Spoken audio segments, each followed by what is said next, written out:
Welcome to Divine Timing Meditations.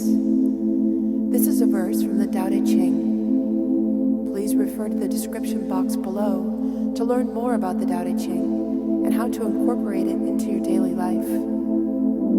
The relaxing music here will continue for a few minutes after the verse is read aloud.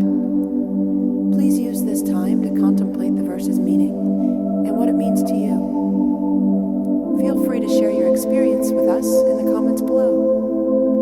And while you're here, please subscribe to our channel to get notified about all of our self-discovery content. Now let's begin.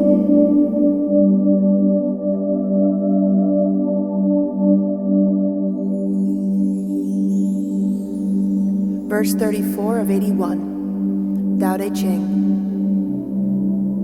Oh, the great way overflows and spreads on every side. All beings come from it. No creature is denied. But having called them forth, it calls no one its own. It feeds and clothes them all, and will not be their lord. Without desire always, it seems of slight import. Yet, nonetheless, in this its greatness still appears. When they return to it, no creature meets a lord. The wise man, therefore, while he is still alive, will never make a show of being great, and that is how his greatness is achieved.